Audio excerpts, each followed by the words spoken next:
Hello. Hi, everyone. Oh, you can see my voice meter. Let's hide that. Whoop. How's everyone doing? Ugh, I've got to come up with a game. I've got an idea. I don't know who Jamesy is. It's definitely not fucking me, because my name is James, not Jamesy.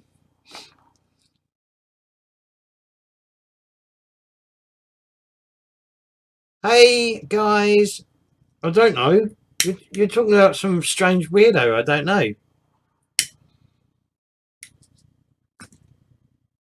Anyway, today I need help to do GM prep.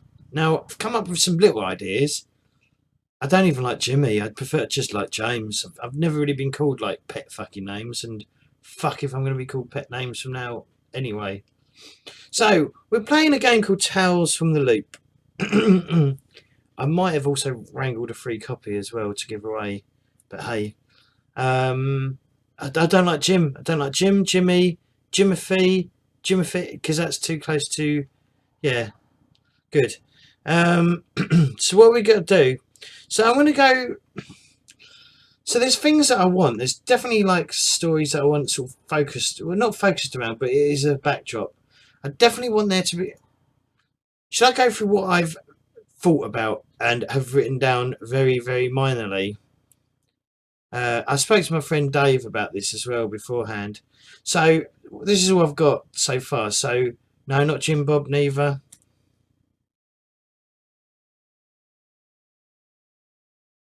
So Highscapes.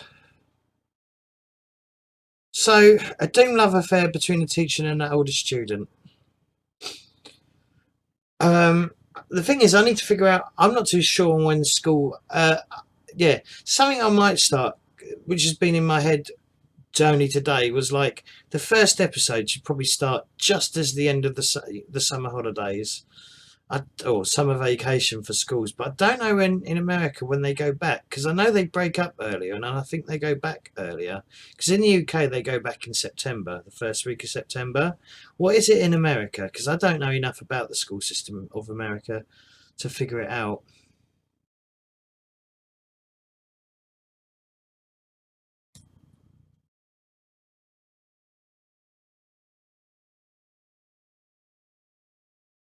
No, I don't really want to.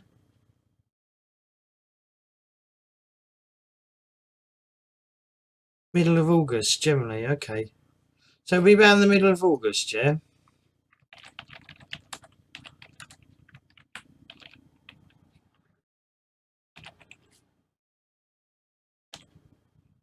So you go back in September as well, all right? Because it's going to be space in Boulder, which is basically a stone's throw away from Las Vegas. Las Vegas is literally 14 miles. Oh, you can't see the camera box. I don't know. You can't see. Hey, that's good. Um, June to early September. All right. Um, so what? So this is just some of the ideas I spitballed with Dave. So basically, the main campaign. So the thing that's going to be running in the background is at the beginning of the year. A computer that is built to like do chess. There's computers that like play against humans and occasionally win. Um, Ones that beat like grandmasters. I'm what's going to happen is that early on I'm going to set like the school's going to have like an assembly and they're going to go such and such. I was going to call it Cratech, the chess computer. Cratech, the chess computer. And basically it comes to the school and then there's like a massive influx of chess, like people wanting to play chess because they want to play against this computer. Maybe it's like a giant like chessboard or whatever with students playing as pieces and so on and so forth, so that the students can watch it happen rather than it just being a computer program.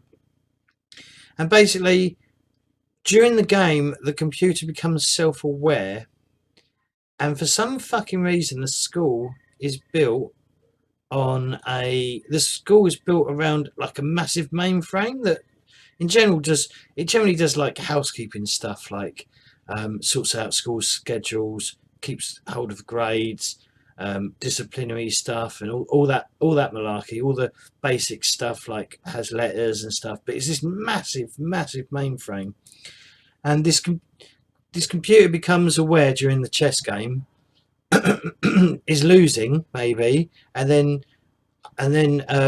uploads itself to the mainframe where it becomes self-aware, or whatever. It becomes self-aware, and slowly over the course of this 15 weeks, maybe 3 to 5 adventures will be like revolving around this mainframe. And like one of the ideas was like school bullies disappear.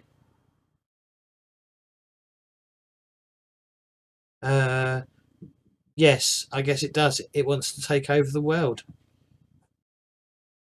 But that would be the general idea. But yeah, so for example, one of the ideas we came up with is the school bullies disappear, and they come back with like something on them. Why? Because it's an 80s mystery game. There is no why. Yep, there you go.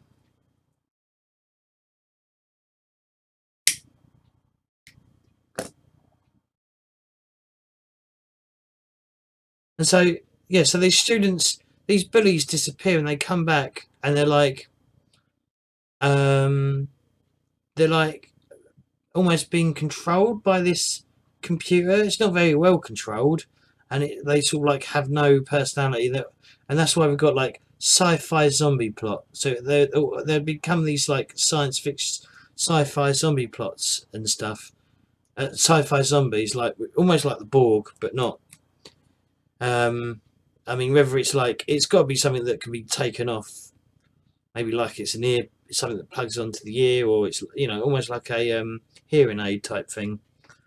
And it just fucks with them, but they become very placid and very, you know, their grades go up because they, you know, become better students and stuff like that. I mean, another idea I had is like, so there's a creepy janitor, or the students think he's a creepy janitor, and he's taken a real interest in a certain girl, and it comes across that he's a bit of, you know, he seems a bit slimy, bit of a paedophile probably, but it turns out that it's actually it's his daughter, and he's not allowed to.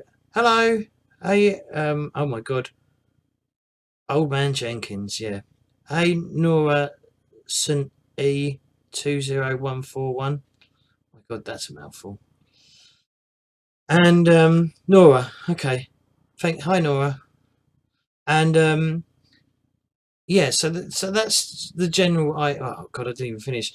And basically, maybe the computer's trying to help him or something, or the computer's having power surges in like sections of the school, and like whenever he leaves an area, like either the cables, like a fire starts, or something weird happens where he's been. So they think that he's up to something, like whether he's a pyro or not, but he's actually completely innocent, which would be a nice little twist. Creepy janitor knows too much. Yes, he does. Hey, Thomas. As long as you aren't in any of my games, especially on the on Wednesday and Sunday, because I'm going to pretty much run the same game and see what happens. Wednesday's going to be my test bed.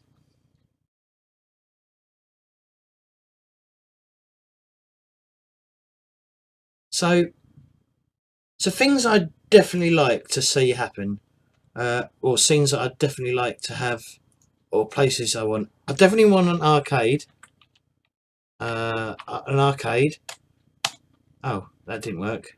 That's weird. How does this fucking thing work? Arcade. I'd definitely like to have something at McDonald's. Something around McDonald's. Cause there's, oh god, can I not just hit enter? How does this bloody thing work? Yeah, so you're safe, Tom.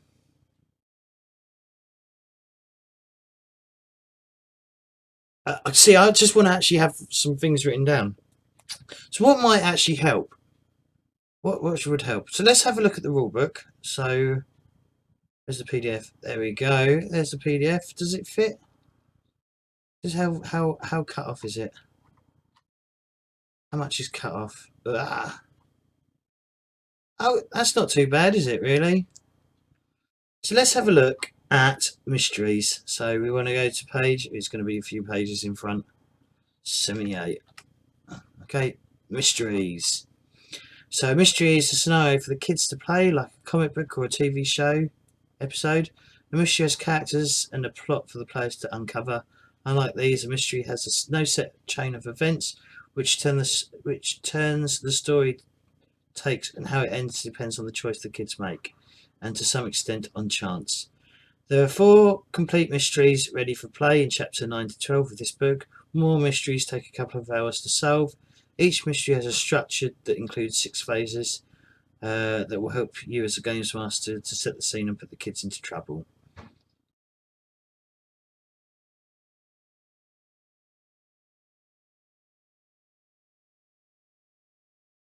Oh well.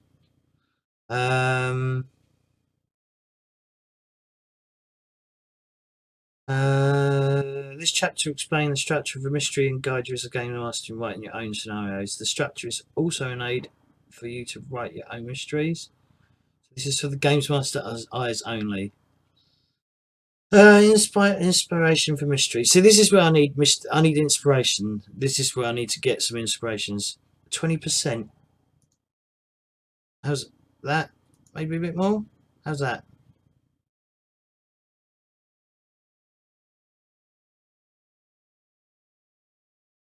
Oh, I'll tell you tomorrow, Tom. You might be interested. Okay, the truth of the mystery. The first thing you need to do is when you write your mystery is to create the truth of the mystery. What is the story about? Most mysteries in this game can be divided into 3 categories: human error, conflict, and mischief.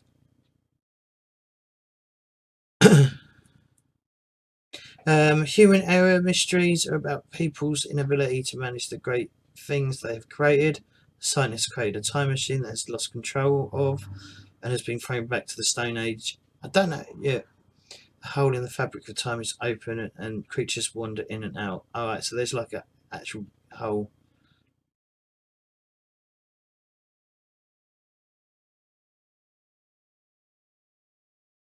The truth of the mystery is that the kids were in the upside down all along and the real world is the horrific one. Alright, okay. That's weird for Tales of the Loop.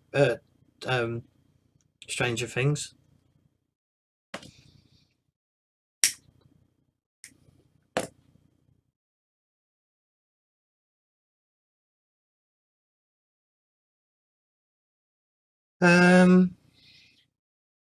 Conflict is about tension between 2 or more parties that want opposite things and are willing to fight to get what they want. And then there's mischief, is about other kids who create problems for fun. So there's a few ideas I've had, but I just need to I need to come up with the first plot. So it needs to be something that break. It's going to have to be shorter as well because obviously we've got the whole character creation thing. So that all takes and the plan is to do a mystery per session, so it's a lot more confined. And rather than it being like all over the place, it will be more along the lines of it'd just be easy to follow as whereas the Dungeon World game was like a continuous campaign that if you missed a week you'd have to catch up, or if you came in at week 10 you'd have to you'd be at loss with all the jokes that were going on, where this one should be a lot more confined and a lot more easy for people to come in and watch as we go along, because if the mystery is like held to one episode or one episode, then or a session, then it'd be a lot easier for people to just drop in and drop out if they need to. So an earlier mystery could be the kids discovering the chess computer has stopped responding to game requests and they find out it's connected to the mainframe. Well, that whole thing is supposed to be like something that happens. Like they don't, that will be like them having to stop the computer will be like week 15, the finale. So I mean, I don't know. I mean, how early could that be? I mean, I definitely wouldn't mind. Like I said, the first episode starting just before, like maybe the final weekend of the the kids having to go back to school the next week. AI is a human error. There can be half a dozen characters. The programmer who made it, the AI itself, the grandmaster, janitor. The ball has to roll to that climax. All right. So how do we structure these? How are they structured? An overview of the mysteries. Phases of the mystery. Here we go. Introduce the kids. Each kid gets a scene of her own from everyday life, with or without trouble. Introduce the mystery. The kids encounter or discover something that they start to investigate. Solving the mystery. The kids visit locations, discover clues, and overcome trouble, while at the same time having to manage everyday life. This is the core of the mystery, where most of the scenes take place. Then we have the showdown. The kids have to solve the mystery and must now try to stop what happens, often in a dramatic scene where everything is at stake. 5. Aftermath. The mystery has been solved, and even if the kids are successful, their lives are mostly the same as before. Each kid gets one scene from everyday life. 6. Change. The players may, if they like, change their kids, problems, iconic items, prides, and relationships. The kids get experience points which can be used to increase skill levels. So individual versus group scenes. Scenes of everyday life tend to focus on individual kids rather than the whole group. For that reason, keep everyday life scenes short and succinct, and don't draw them out. Also, whatever possible, try to find ways to have several kids present in the same scene of everyday life. Otherwise, players have to wait and listen a lot, which could be fun for a scene or two, but not for long. A kid can follow another to play at her house after school. The other kids can be present when one of them gets bullied. Parents invited all the friends to supper. An easy way is to let two kids be siblings or live together for some reason. If it's not possible to have several kids present in a scene, you can let the players play PCs for this scene only. So introduction, the mystery. So we need to get some of this written down. So okay, let's write. Right, we can probably just cut and paste this. We'll cut and paste this to Word. No, there isn't. No, why would there be? I haven't got a clue. And I've got mostly the same people from last time. Just cut and paste these all in.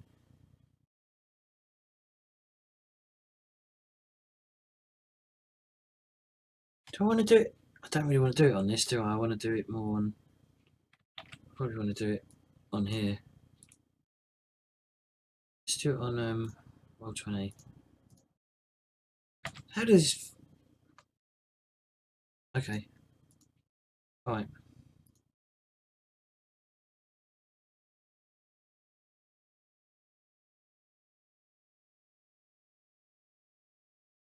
I don't know. I don't know what Richard's doing.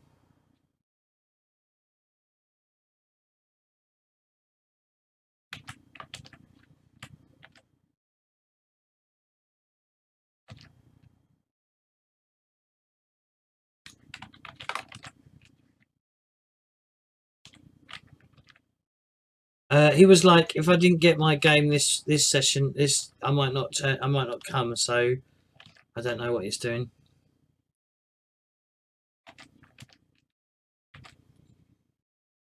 Okay, so that's a.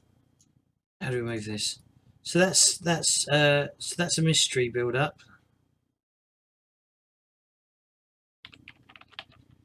and I'm really bad at spelling.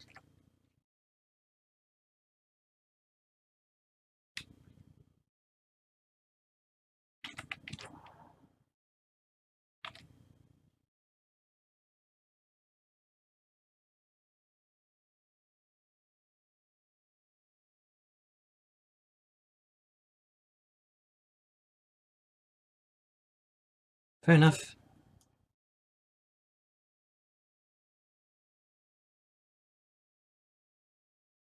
Why is that not? Why do you keep wanting to put over there? Oh, you can. Oh, okay, I didn't realise that. Ah, well done, you, Tom. I didn't. Oh dear, I didn't even know you could reselect it. Okay, let's get rid of that.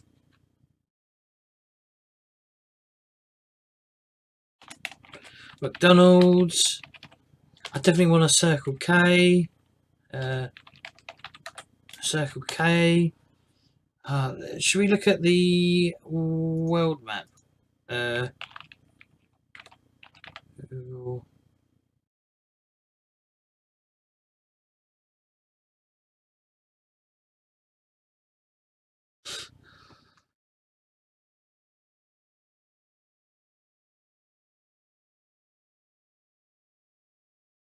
there it is.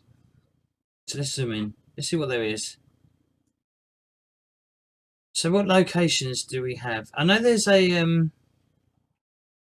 I know in the book there are some locations as well. There's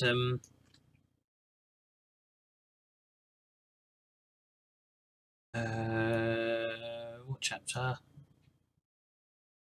That's chapter 3. Where how do I get chapters up in this bloody thing?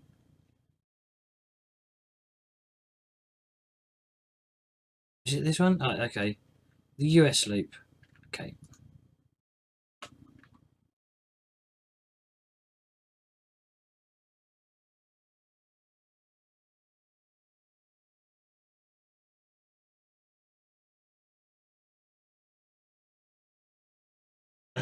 So I've read most of this. I did like. So yeah. So you got oh god, brain's not working. So you got Hoover Dam right nearby. So you got.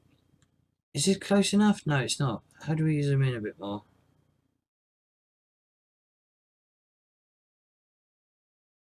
Oh, that works. So you got Pearson's Salvage. Billy Pearson runs this junkyard. So let's put that in as well. Uh, on the south side of town, it's filled with rusty wrecks of all kinds, including cars, magnetrine freighters, and even the occasional robot. If you're looking for spare parts for any sort of project, this is the place to be. Billy has an whatever memory for everything he's ever bought for the place, and is eager to sell. Boulder Theatre. The Boulder Theatre is the centre of the downtown shopping district, built in 1933. It's a bit run down these days since it can only show one film at a time. It can't compete with the big cineplexes in nearby Henderson or Las Vegas. But for kids on their own, it's the only theatre in town. I'd assume it'd be like an after school. It'll probably be like a lunch, something they can do in their lunch hour, and then also probably an after school thing as well. After school whatever the word I'm looking for. Library's computer room. Somewhere else.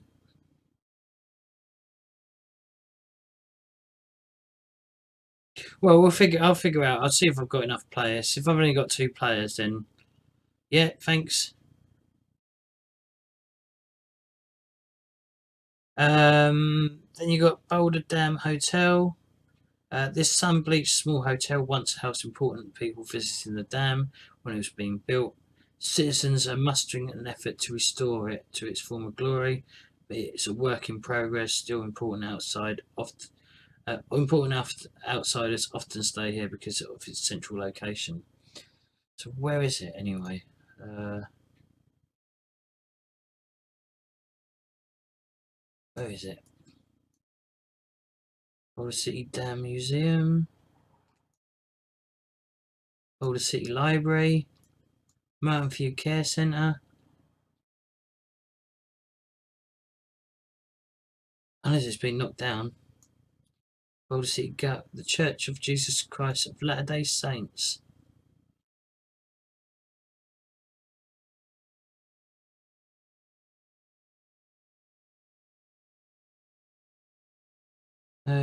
Veterans Memorial. The airport.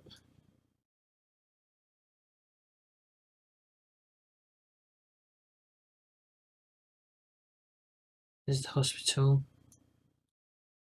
So you got Jack in the Box, you got a McDonald's there. Is it a drive-through?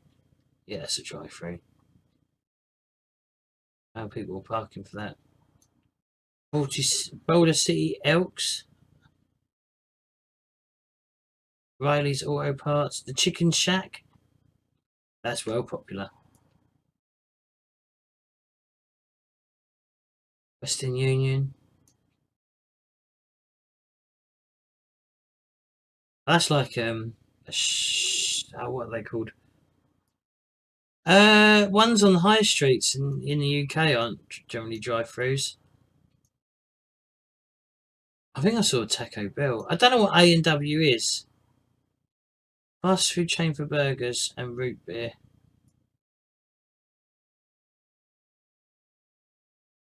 Taco Bell.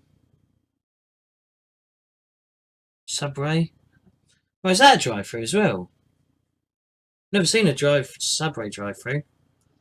Then that's Subway's relatively well. It's not. It's at least a decade, but yeah. Oh, look, these are houses.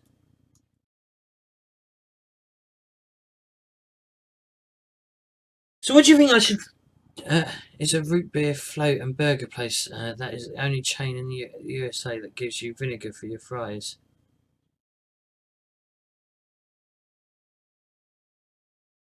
Dairy Queen.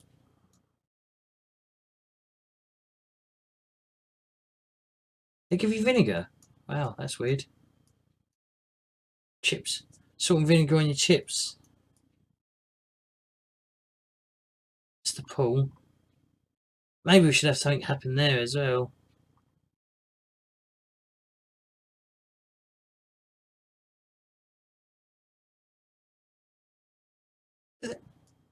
Baseball field. So what's that then? Is that not a baseball field as well? Or was that shot put? So you got elementary school. What? So you got elementary school. That's the high school. So you got. Hang on. Why is there two elementary schools? Martha P. King.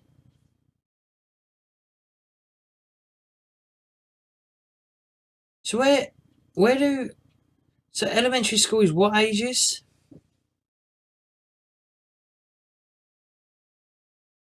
And there's another high school. Oh, that's a junior high school. So is that? So what's? I mean, maybe they're linked. And if you look at the map as well. So that's the particle accelerator. It goes right through the high school. It pretty much runs like round there. So elementary is 4 to 10. Middle is. So where's middle? So what's junior high school?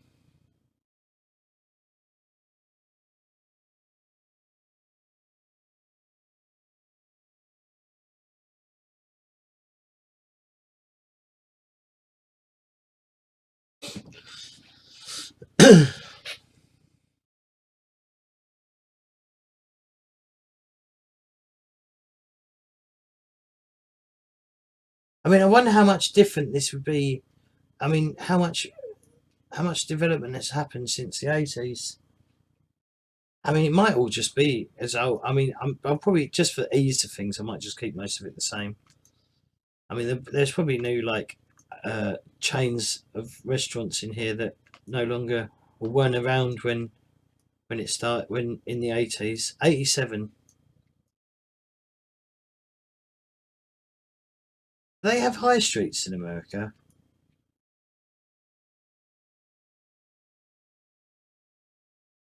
You can Google the. I'll have to do that. That's the high school. That's a really weird looking high school. What the fuck's that?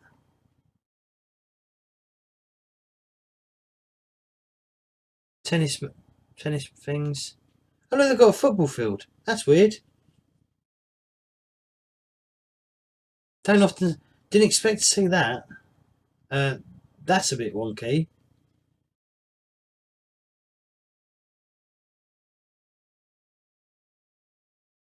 In the UK, there's a lot. High streets are basically like God.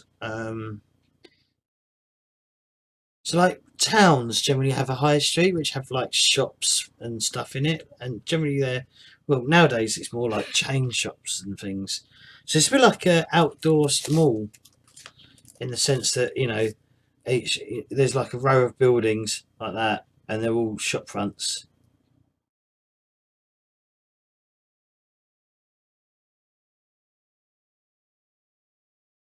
Oh, it's probably, that's probably, I mean, because look, if you look, there's really not straight lines along there. Yeah, Main Street.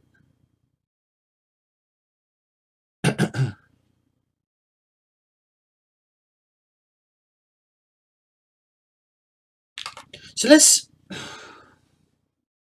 So what I want. So let me try and do it. So let's go to my worky page.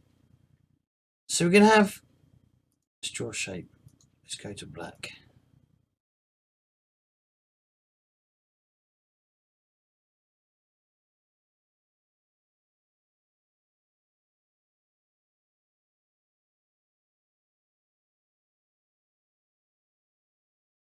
One, two, six.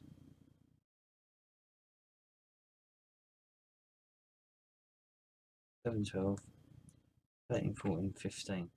So it's going to be 15 sessions long. So that's what this is. 1, 2, 3, 4, 5, 6, 7, 8, 9. Oh dear.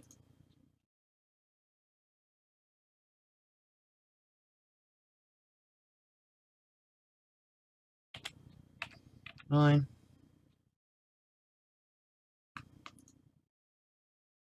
10,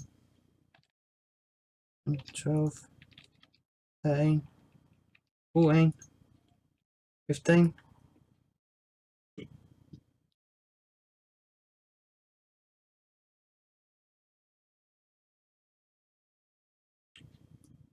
So what I want to do,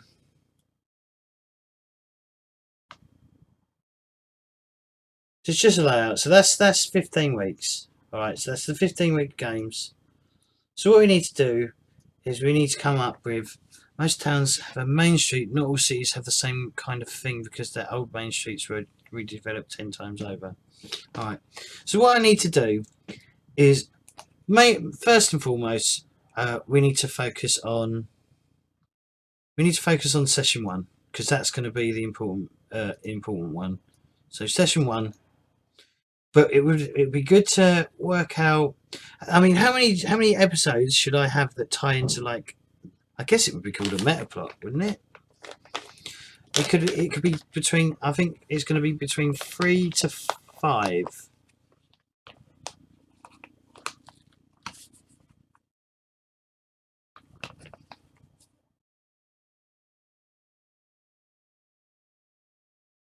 So is anyone a good introductory adventure mystery that isn't as long as other? So let's write this down as well. So week 1, or episode 1. So episode 1, The Phantom Menace, needs to be a shorter game, but introduces the players to the setting of the 80s and the rules to the system.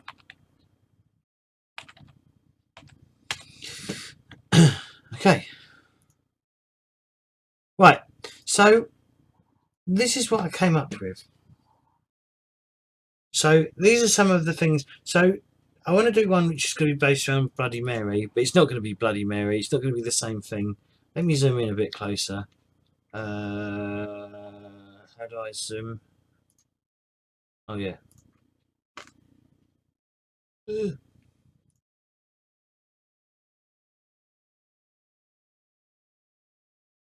we go. That's better. So I need to come up with some ideas. So it's going to be. What do most kids? What did you? I mean, Rooster, you're a child of the 80s or sooner, but you definitely grew up in the 80s. What did you do in the final weeks of summer vacation? What was the Did you go to arcades? Did you, what would be something that you would have done as the new term time started? I think in America most schools don't wear uniforms, neither do they? So you wouldn't be like rushing around trying to get a school uniform.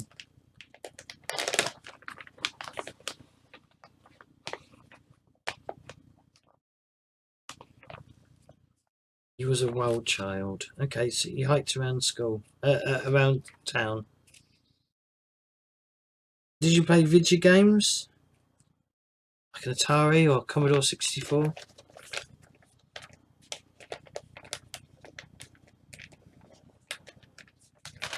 Was there a place where the kids hung out in high school at a party or an all-day video game thing? Alright.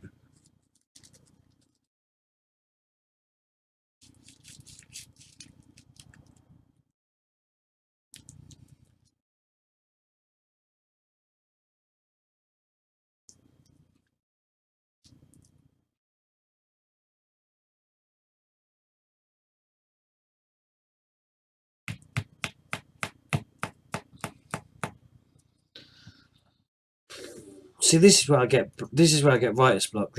I want to write a thing which also sold comic games. So let's think about what could be done. Maybe it could be the theatre. Maybe it could be something happening at the theatre.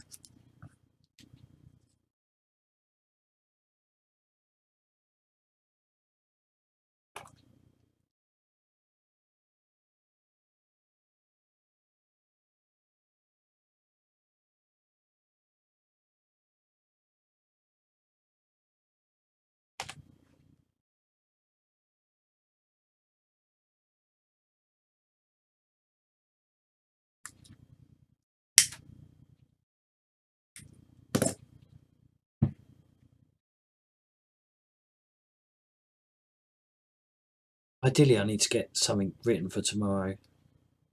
So introduce the kids, introduce the mystery, solve the mystery, showdown, aftermath. Should we have a look at what else we need to do on this? Let's go back to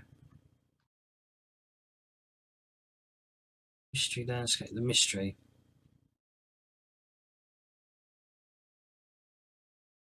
So introduction. Let's have a look at this.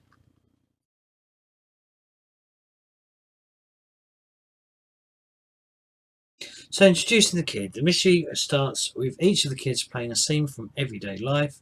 With or without trouble, this scene helps a player to get to know her kid and shows the other players what her kid is like. The game master may set a scene up on her own or ask the player for a suggestion. The GM can get inspiration from the kid's problem, pride, and relationship.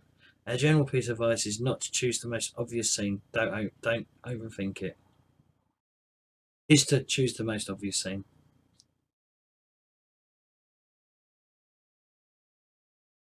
So much like Boulder, then. The game master will cut the scene when he feels it's done and move on to the next kid. These scenes should be kept rather short. After this phase, most scenes will be played with all the kids present, acting as a group. Example. Okay, let's start the game. It's a damp and rainy weekend in late October. Rumours are spreading about a cutback at the loop, and many of the adults are irritated and quiet. Outside it is muddy and dark. Leaves cover the ground, and the cold from the lake blows in over the island with the smell of water and fish. Who gets the first scene? Player 1, Jacob. Let me have it. I don't. Population isn't going to be important.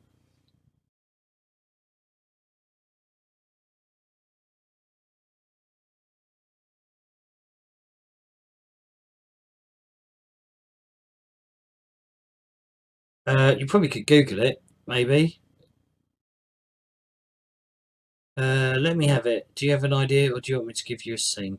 I have one. I'm sitting in my room, grounded by Mum, waiting for my father to come home and give me a scolding. What have you done? She found me looking for her medicine bottles. You hear your mum walking around on the ground floor. Suddenly she stops, and at the same moment you hear the familiar sound of your dad's car as he parks out front. A moment later the door opens and you hear your mum and dad talking, but you don't hear what they're saying. What are you doing? I'm sitting on my bed sorting my Garbage Pail Kids cards, and I'm mad. She totally overreacted. You hear your dad coming up the stairs. Yeah, Boulder City, Nevada.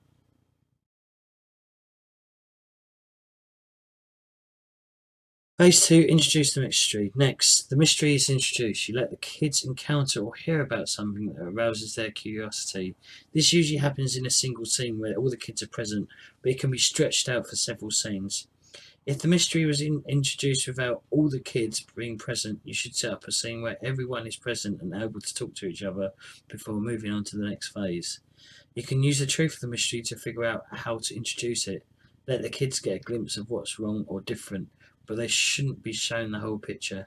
Something's disappeared, something has been added that shouldn't be there. A rumour of some kind or a problem has appeared that needs to be solved.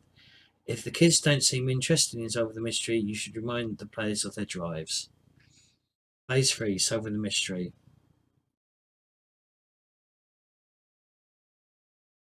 Alright, so it's nearly doubled.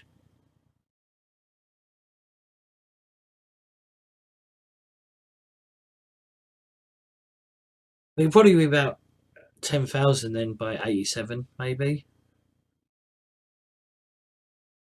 This is the biggest part. It was 5,000 in 97, so it's grown a lot in the 70s. Probably a lot of new kids and new suburbs. Yeah.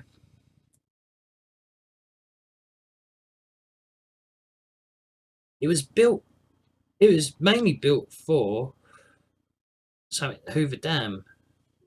I think it was built mainly to supply like workers to the Hoover Dam for when it was being built, and new burger places.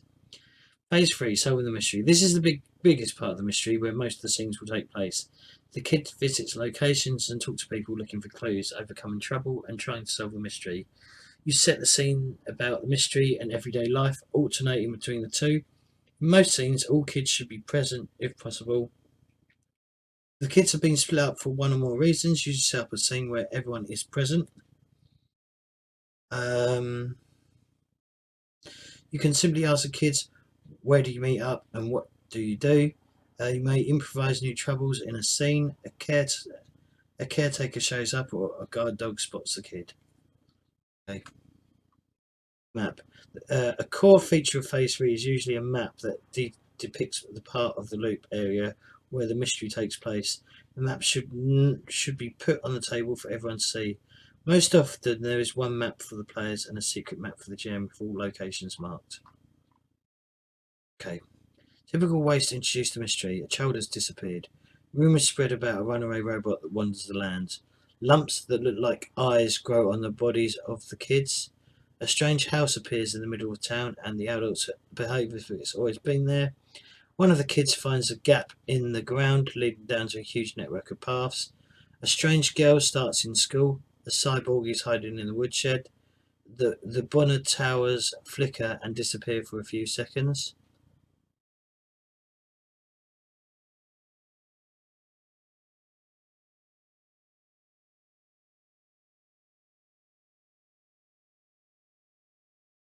Someone spreads fake money, cats disappear, rumours spread of strange fires, someone has left an ancient map of the area in a kid's school desk, a man with a rifle is hiding in the forest, speaking into walkie-talkie in a foreign language.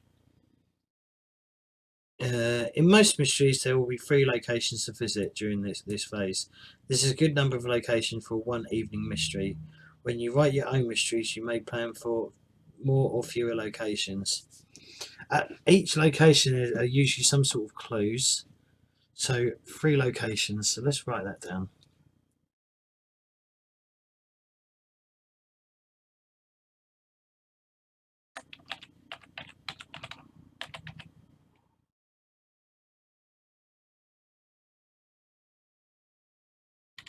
If I can just add to this.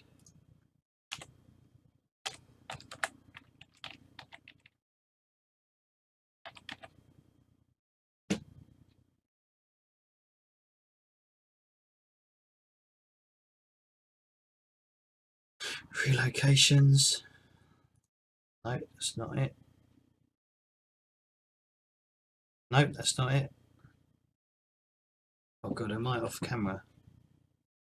That's it. At eight locations, there are usually some sort of clues and or suggestions of possible trouble. Locations can be mundane or fantastic. It can be anything from a garbage dump or a school cafeteria to a robot factory or a portal to other parts of the world. Just remember though, they're not high school kids, they're 10 to 15-year-olds.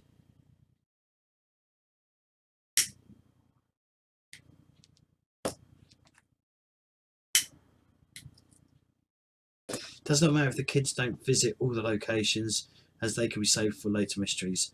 In some mysteries, it is obvious which location to visit and how to get to them. In others, it is trouble to get to know where to go and how to get there. Contact and comprehend can be used to help and help. Oh God, can be used to get help and information. Clues. A clue may be something that someone knows, knows a thing, a diary, a drawing, tracks in the gravel, or even events that reveal something. The clues reveal something about the mystery. Clues can be connected to each other so that the first clue leads to the second, and that the second leads to the third, which finally solves the mystery. There can also be 3 clues that all point in the same direction. Another variant is all 3 clues are necessary to understand the big picture, but the kids may find them in any order. Clues can reveal where to go next, what will happen, who's involved, where to find more information, what has happened, how to solve the problem, how to use the strange machine or communicate with a creature, what is threatening the kids, how to get to a certain place or time, or something else. Typical locations for troubles and clues. Sloppy. Oh god. Lindquist is a 20-year-old former hockey player who lives in a ramshackle house in the woods at Morby. He knows that it was a brother of one of the kids who stole the robot, but he will not say it's voluntary. Sunken eyes, aggressive and often drunk. On the sandy beach of the lake, there are tracks in the sand from a quadruped creature that seems to have come from the water. One of the giant lizards is hiding in the bushes, guarding its eggs. It will attack if the kids come too close. So there you go. So clue 1, clue 2, clue 3 leads to the showdown. Or clue 1, clue 2, and clue 3. They will hint to the showdown, but once you get all the 3 clues, it leads to the thing, I assume. And then, okay, clue 1 and 2 lead to clue 3, and clue 3 leads to the showdown. Or clue 1, 2, and 3 each lead to the showdown. I'd make each individual mystery contribute clues to the longer mysteries.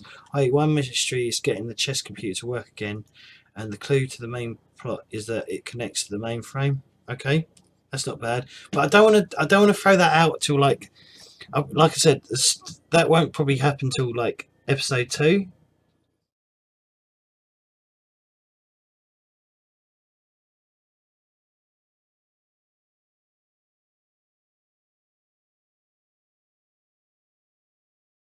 Well, I mean, I wouldn't. I mean, ideally, I wouldn't want all of the plots to lead to the computer. I'd like a lot of the plots to be like standalone, almost like a TV show.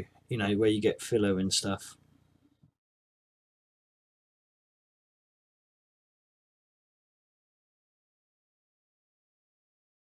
Oops.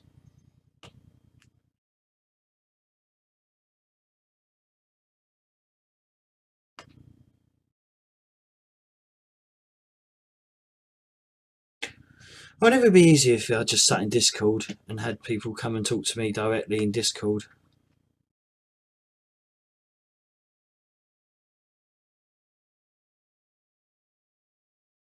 I'm gonna jump in streaming. If you want to talk, jump in general, and or jump in roleplay, and I'll drag you down.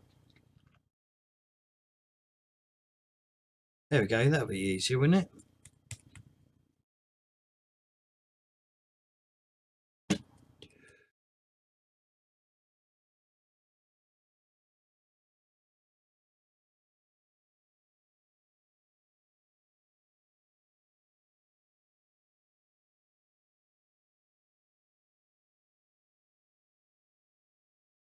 Maybe you don't. Oh, okay. Hello.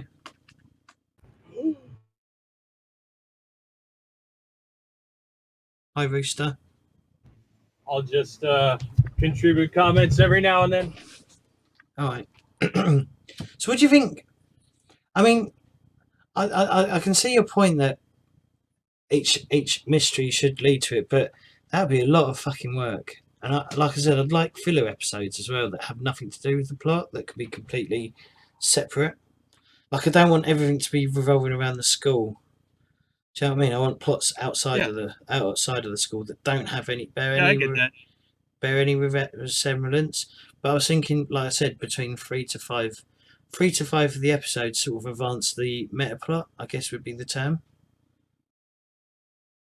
I just need to decide on how many of them advance the plot. I would call it the main arc. Well, okay, the main arc, yes. So the main arc is that the computer, this chess computer, takes control of this mainframe, and obviously, starts gathering knowledge and everything else that it can, and then it starts like experimenting with humans, which is the bully. The bully one starts off. So the bully one is like its first attempt at like controlling humans, and it doesn't go to plan. And then later on, as it gets better at it, it starts taking control of the faculty, and the faculty starts, and there's certain students that get better treatment than other kids.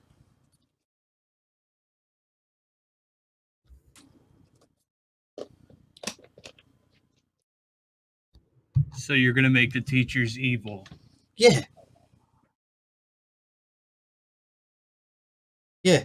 As if they weren't already evil. Yeah, well, they're going to be even, worse because they're under control of this computer.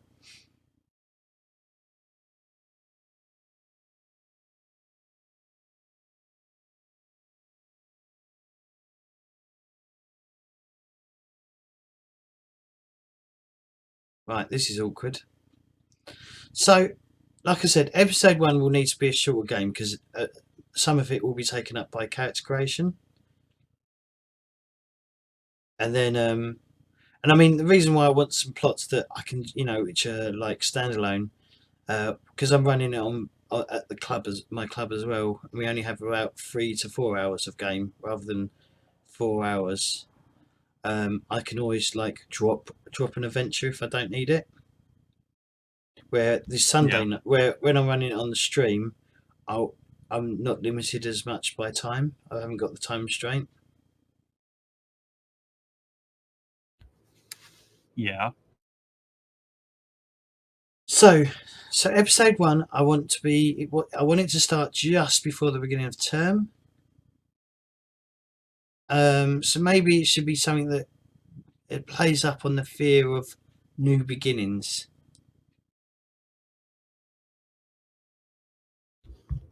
I would say that you could wrap some like fear of the high school life into that. However, you said that the kids are going to be extremely varied ages. 10 to 15 is the age. Yeah, so they won't be in high school yet, will they? Well, high school generally you enter when you're 13 or 14. Oh, really? But at 10 years old, you could still be in elementary school. So what is junior high school? It's the same thing as middle school. So what's middle school? That's grades 6, 7, and 8. Sometimes it's just grades What 7 year? and 8. What years are they? That'd be ages about 10 to 13. Okay, and then what? 13 to 18 for high school. Yeah. Yeah, if you started high school young, then 13. But most people 14. All right. So, uh, what is it called? Junior high school.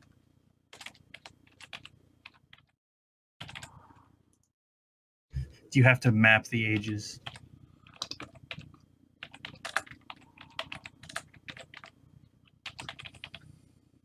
Junior high school was what? 10 to 13. Yeah. I'm just gonna write it in chat. Okay. And I can cut and paste it. All right. 13.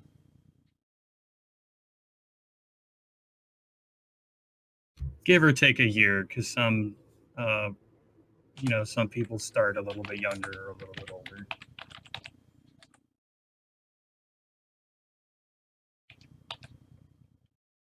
Right, so I could just concentrate on it being. It depends on what age people pick, but I mean, the schools are all close together, so I mean, the mainframe could link all the schools together. Sure. A lot of academic organizations, such as chess clubs, will have memberships at all grades. So some people might be in the orchestra at like age 4 and will stay with it until the end of high school, or they may join the chess club at a very early age or whatever. All right.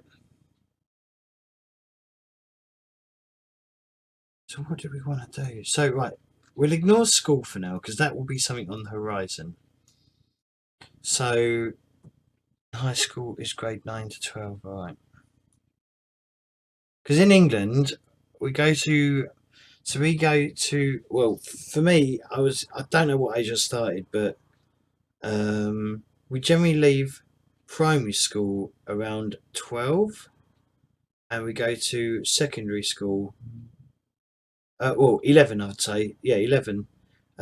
We leave secondary school at not secondary school, primary school at 11, and then we go to secondary school, and that's until probably about 16 years of age. You leave, depending on when you was born in the year. Because obviously, if you're older, if you was born like after August, well, everything will be up. But if you was born like September or just tail end of August, you could be like one of the oldest in the year. Where if you was born sort of at the beginning of August, you would be like one of the youngest in the year. If that makes Right, any sense. it's similar here. So, I really need to get something written down, especially for tomorrow. I'm rushing. I love rushing. I don't.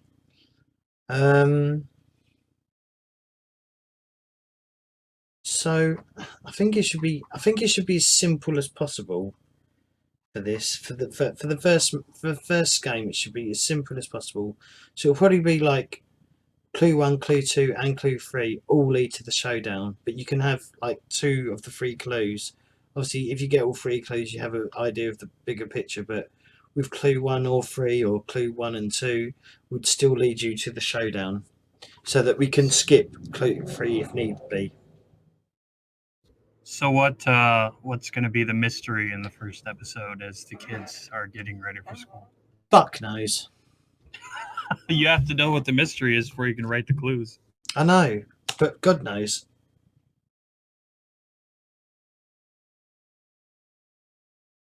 What kind of mysteries would you like to have and interspersed as filler episodes or as things that are not related to the AI?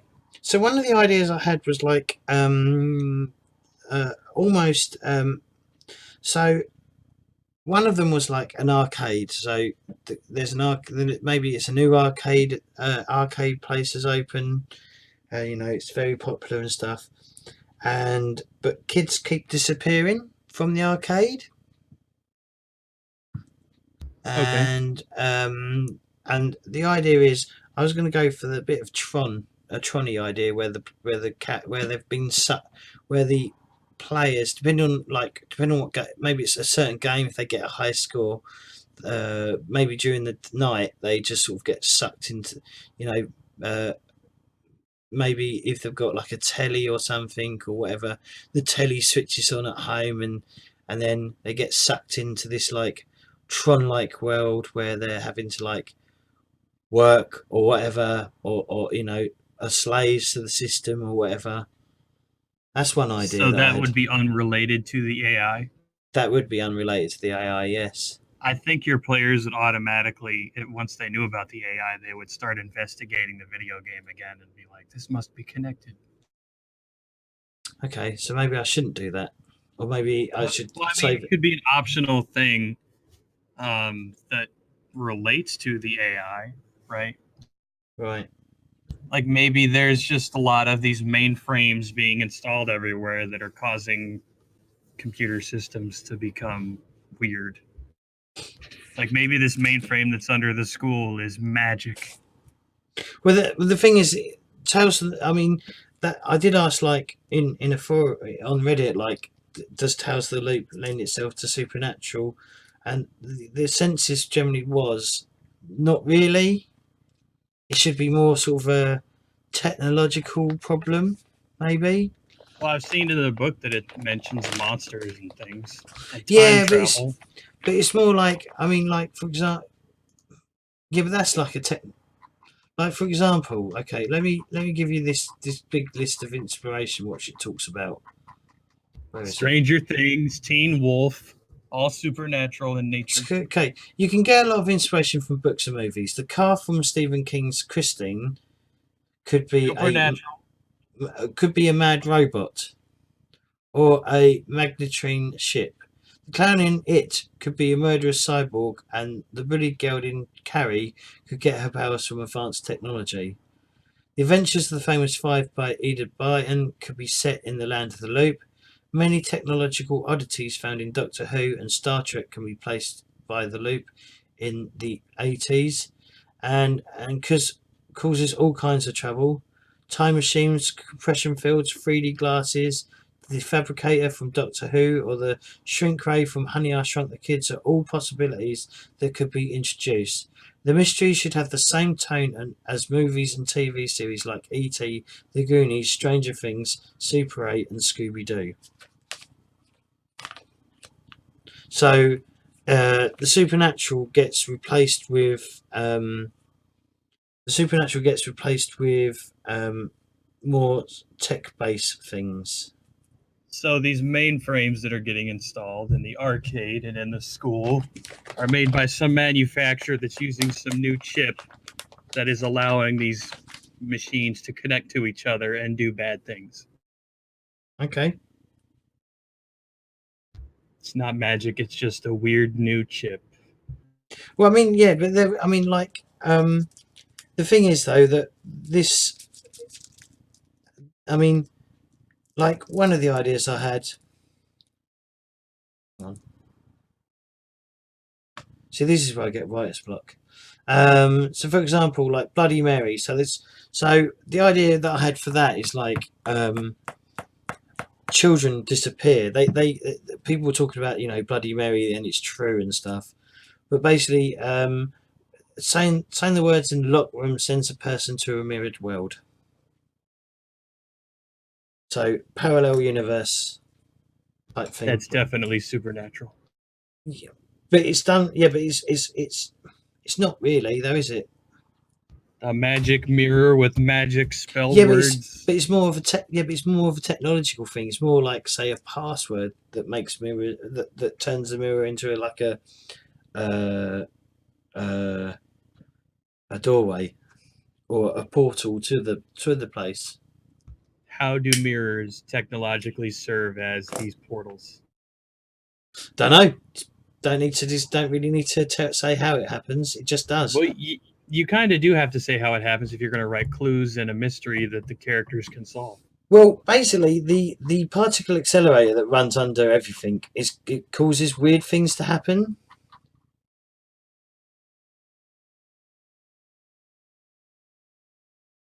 Uh-huh. Yeah. So then you would have to have the mirrors relate to the particle accelerator in some way that the players can discover. So maybe it only happens in a mirror that's in a building above one of the segments of the accelerator. And maybe there's a construction crew doing a ground survey to make sure the land above the accelerator path is okay, and maybe that would be their first clue when they're investigating the building.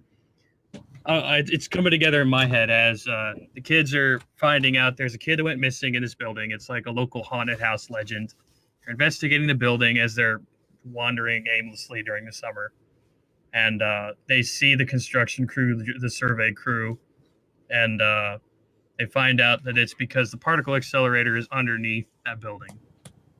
So maybe the kids break into the building, dare each other. Oh, I bet you can't say it to the mirror. I bet you don't have the guts. And then one of them vanishes. Yeah, maybe. Because I was thinking that it was more like so when they lock the door and say the words into the mirror, it's like a password Yes. almost, and they have to say it 3 times just because someone decided to write the password. Maybe you have to enter it in 3 times to like get open the doorway. Do you know what I mean? Yes. What was the other idea that I had? The other idea I had, which I didn't write down because I hadn't written it down, is one of the friends of the kid. Perhaps he died. He's terminally ill or something just before summer, and perhaps he dies before the beginning of school. And at some point down the line, maybe the father's so grief stricken, or just before he dies, he uploads the kid's brain into a giant robot thing. There is a picture of it actually. Let me try and find the picture. Go to Google. What's his name? Bollocks.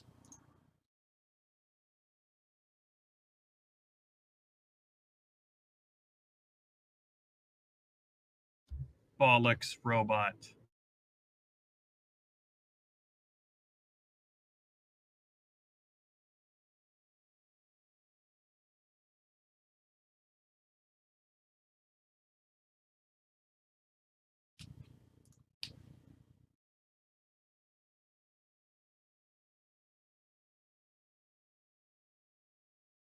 Where's the picture?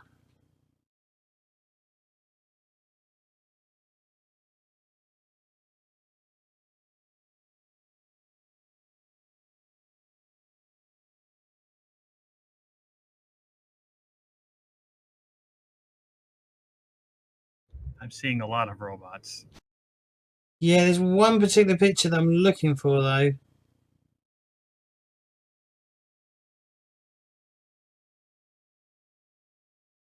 found it the other day really easily, and today I can't fucking find it. Is that it? No, that's too close.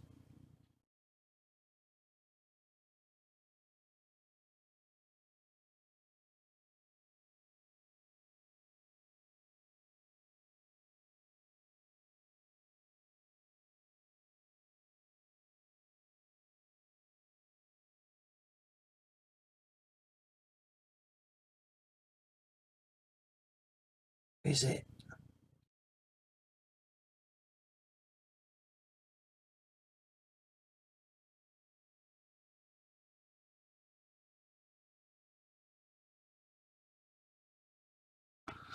Oh fuck.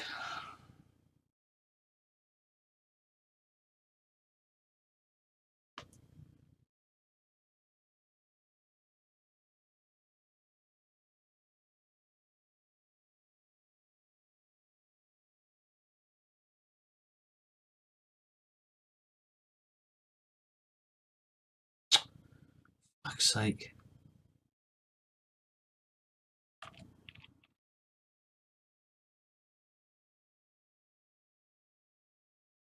Hey, Bendis. James is searching for a specific robot. Looking for a particular picture that I found it the other day and then I didn't find it. I can't find it in this search, which is a pain in the ass.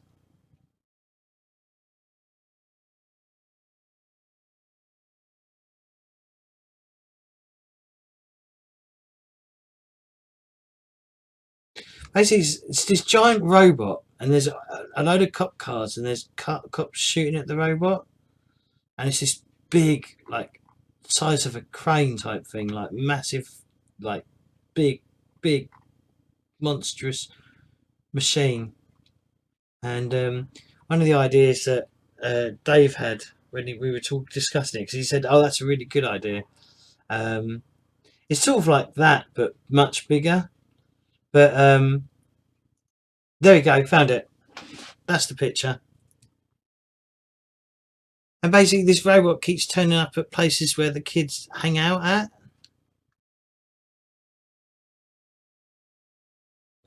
Okay. Hey, Bendinis. And I mean, obviously, like people like, no, you need to stay away from that and stuff. You know, things like that. You know, whatever. The cops have called it off places, wherever it turns up and things. And yeah, and then the players learn that it's actually their mate inside.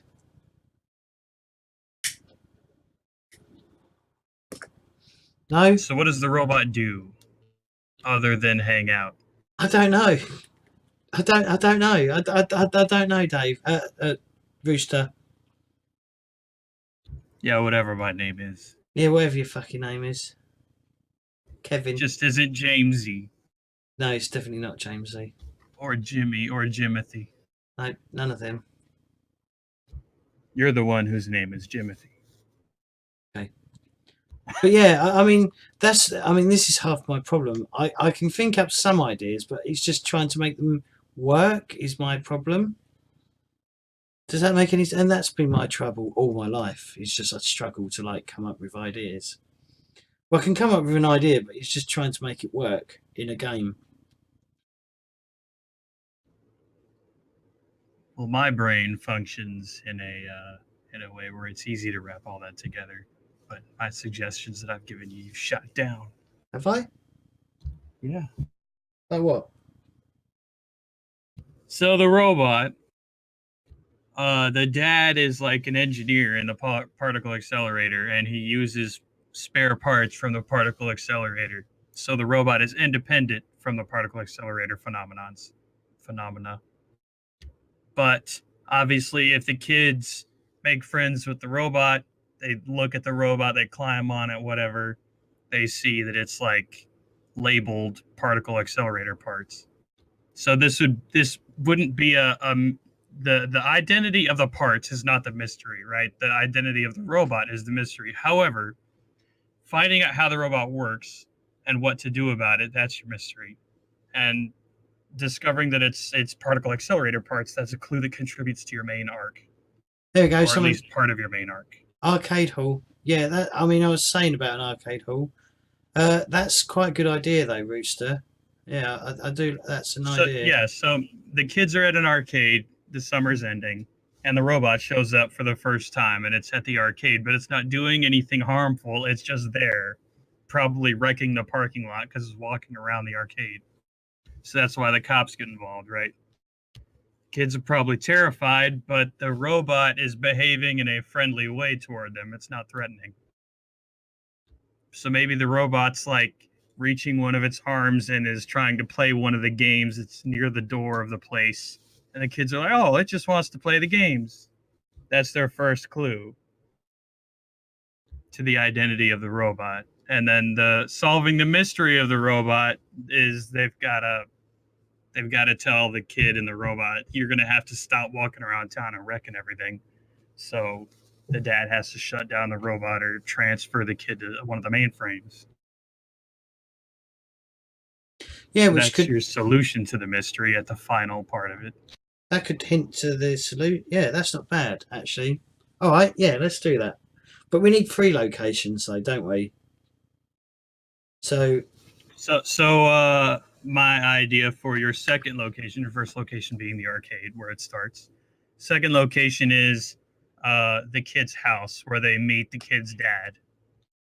And they have to discover that the kid's dad built the robot and put the kid in the robot. And maybe the dad's really paranoid about it, but he can't exactly turn the kids away because the dad wants his son to live on and have his friends. And obviously, the kids have discovered that it's their friend in the robot. So James arcade. wants the robot to be enormous, so it can't be an arcade cabinet. Mhm. Yeah, that would work. I mean, it's very silly, but it would definitely work. Yeah, like it. So then your third location has to be where the robot goes at night, or when it has to like shut down or recharge. And this might be some place that's very full of technological things, where maybe the dad has installed a recharging apparatus. Maybe it could be like in a field somewhere where there's like power lines.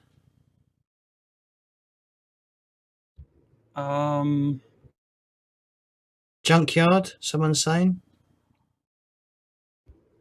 Yeah, I think a junkyard would be a good place because then Alright. you could use the junkyard for other mysteries later on. Yeah, and it's already a place as well.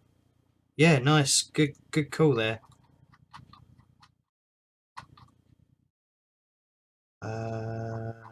It's chapter 2 I wanted, wasn't it? So then the first clue card would be that the kids realize it's their that the robot is friendly. The second clue is they find the tracks where the robot has headed and moved around, and the cops are too busy arguing and doing cop things to follow the tracks. So the kids follow the tracks. They find the junkyard. Well, maybe they don't even like encounter the robot. Maybe when they get to the arcade, there's already police and it's already been cordoned off because of the damage. But they've got to have a clue though. So your clue, Yeah, but the clue in would my be that. opinion, should be that they figure out that the robot is friendly. Well, I mean, the clue could lead to the. I mean, it could all lead to the robot. Like all, there could be tracks all over town. Like there's tracks to the house, there's tracks to the junkyard, and they eventually and the showdown would be that they find the robot, but the twist is the robot's not not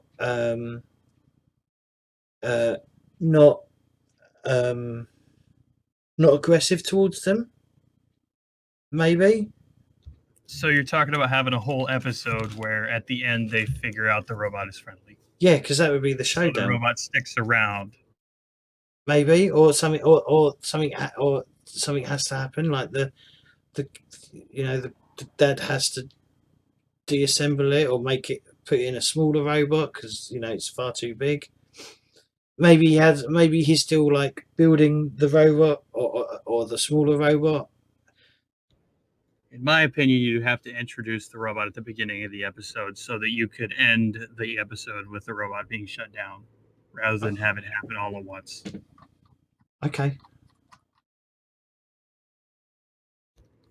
Because you've got to write for time.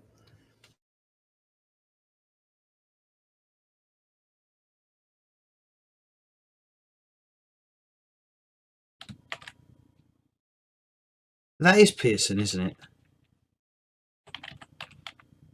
I'm pronouncing that right. Pearson's Salvage. Pearson's Salvage.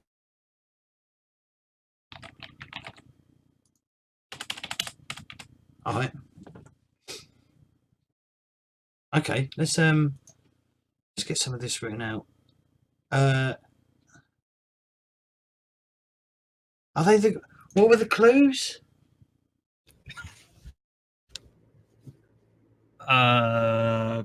So you start the session, you have your individual scenes, the kids introduce each other. They all go to the arcade to hang out because it's toward the end of summer and they want to get together. Robot is at the arcade, and it's like reaching into the arcade to try to play a game or something. So would the robot be a clue? No, it's what the robot is doing. The kids have to figure that out. They see that the robot is like trying to play a game. So their clue is the robot is friendly. It's not destructive or not intending to be destructive. That has to be an inference, something that the kids think about and come to a conclusion about. The clue itself is what the robot was doing. Okay. But of course, the cops, confront the robot, and the robot flees. Yep. But the police are chasing the robot, but the kids see the trail that the robot came from. Where does and the it trail could lead to either the dad's house or the salvage yard. Hmm. And that would be the next location to find the next clue, where they would either talk to the dad or they would find where the robot recharges at the salvage yard. So Bendis is saying maybe the robot went to the arcade to get parts it could not find at the junkyard because he's trying to build more robots for company or an army. That's a mystery. Maybe he's trying to find parts. Well, he went there to play arcade games, did it not? Maybe. I mean, maybe. Well, if you want the robot to be one of the kids, it has to be friendly, and it has to. Its intent has to be known. If the robot is evil, if it's trying to build more robots, then you're talking about a totally different story.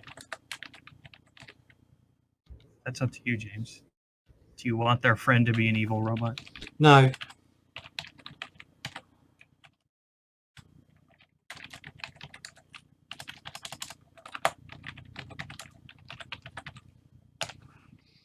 Charlie's the salvage yard or the dad's house.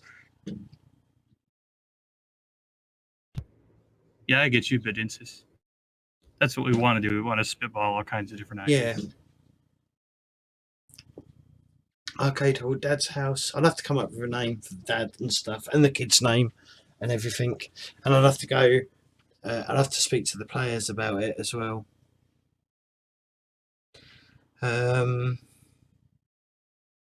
Show the heads. Now, should I make it the dad's house?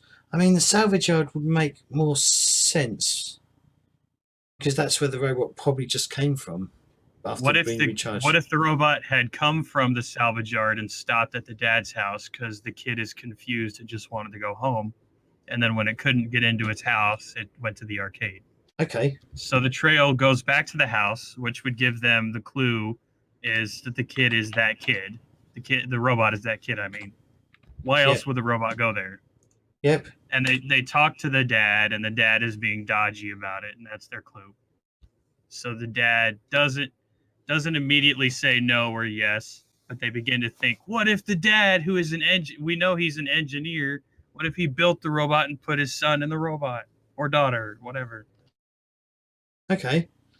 Right, and what's the final clue? So the second clue is the dad's behavior. The final clue would be they go to the salvage yard and they see that they have to find something that links the dad to the recharging station. So perhaps the recharging station is also labeled as parts from the particle accelerator. So if they know the dad works as an engineer for the particle accelerator, then once they meet the robot, see the parts on the robot, see the parts on the particle accelerator, then their third clue is they know the robot is related to the dad's work. So then they have to go confront the dad, and the dad has to admit, yeah, that's my son, and I have to do something about it because I can't have my son destroying town. And then maybe the kids come up with some sort of idea. The party, that is, they come up with an idea. Why don't you just upload your son into a smaller machine? Obviously, it was a mistake to just put your son in a giant robot. Mm-hmm. Then they could have their friend back in some way. Yeah, maybe. But he has to be kept a secret, obviously, because the authorities would obviously stop a robot from wandering around town. Mm-hmm. So maybe the kids have a place where they keep the robot, like in one of their houses. Oh, their hideout. What would their hideout be, James? It's whatever they decide when they make their characters. Ah, I see. Which where adults can't So, go to. They can't go there unless they're in fight, I think, or something. They can't come to any harm, I think, while inside their hideout. okay, so the third clue is leads them to the back to the dad, and they confront the dad. That's the climax of your session, is the conversation with the dad. And Yeah. then at the end of the session, they insist, hey, we have this hideout. Why don't you upload your son into a smaller machine and we can put it in our hideout where the police won't go? Yeah. And that's the end of your session, is they're going to get their friends back. That's actually really good. Yeah, that's really good. Yeah. It's brilliant. I've only been GMing 20-something years. Yeah, well, I've been 20-something years, but fuck me, do I struggle with fucking, like, I will look at a sheet of paper all day. I mean, I'll as we go along, I'll probably refine this a bit more.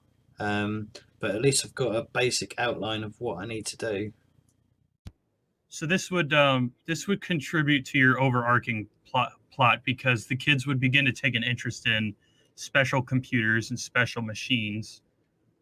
So the chess computer problems at the school that would happen later, the kids would immediately take an interest in that because they're interested in finding things to help their friend Mm-hmm. who is living in their hideout and can't really leave. So maybe they learn later on about the computer connecting to the school's mainframe, and they figure out, oh, maybe we can connect our friend to computers that are far away so that we can hang out with him in other places. Mm-hmm. So this would all build interest in the main plot.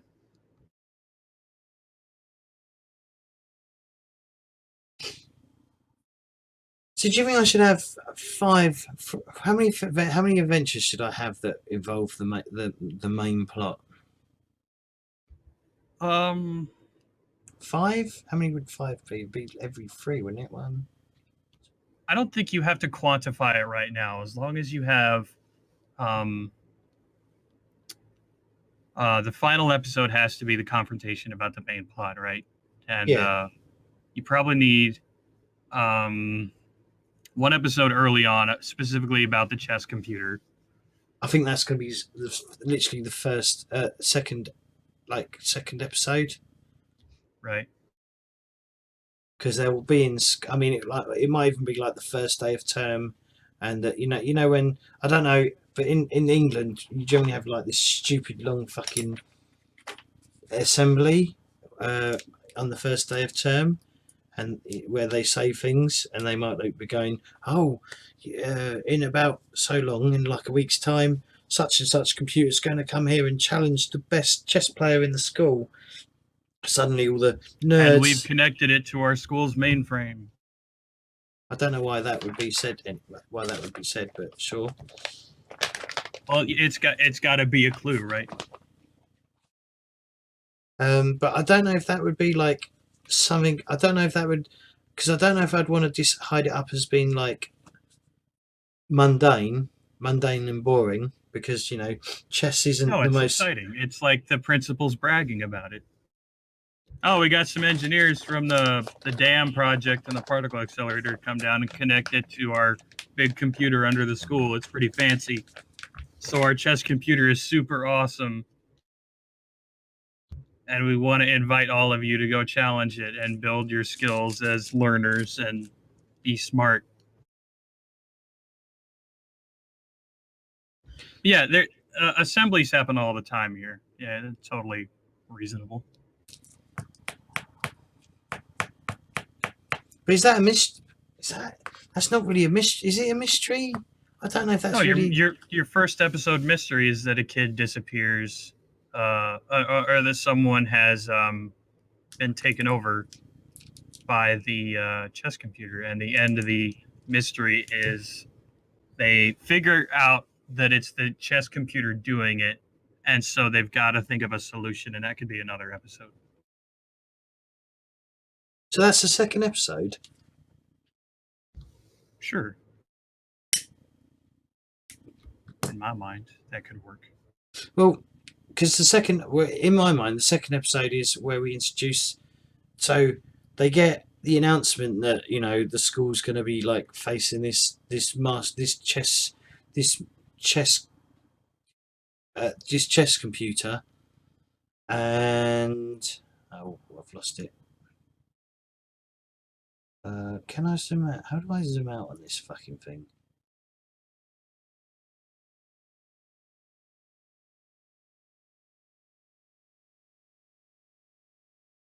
There we go. That's probably better. So the school is built around a mainframe. Crytek, the chess computer, because there's lots of names for, because there has been quite a few, but the year I'm setting it in, 87. What was it called? Human chess.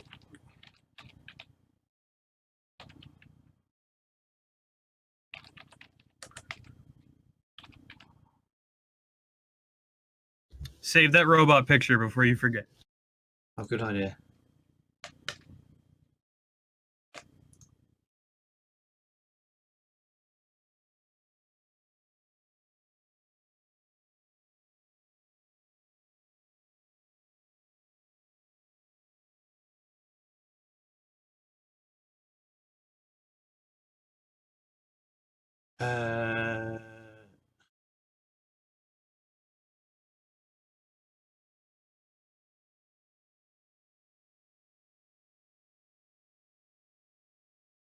All right.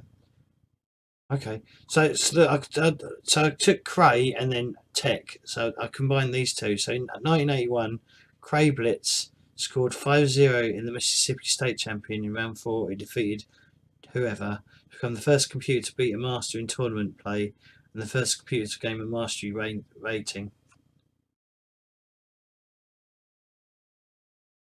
Not okay. That's not that important, but that's where I've got the name from. I combined these two names together to get its own name. So this machine comes to school.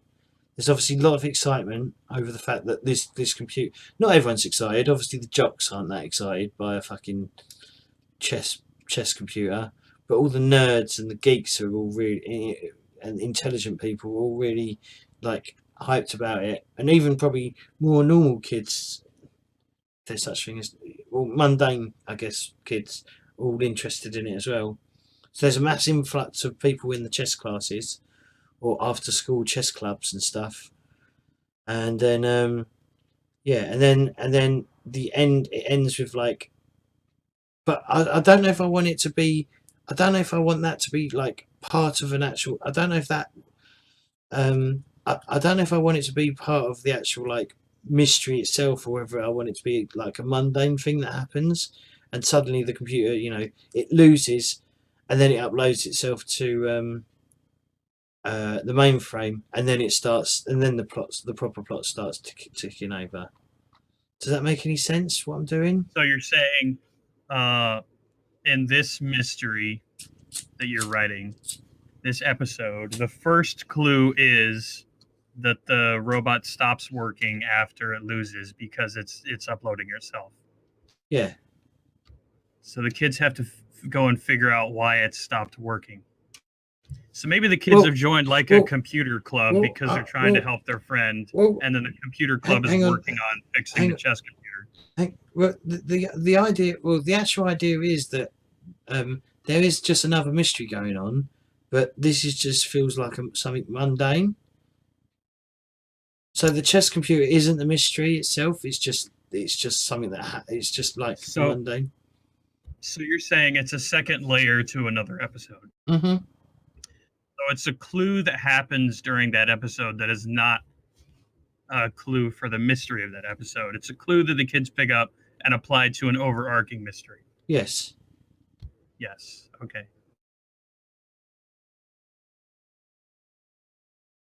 So, second mystery. Let's think about a second mystery, what it could be. So it will be something. So it will be obviously, and obviously Bendinis, you can join in as well if you have any suggestions. So it will be something to do with the school.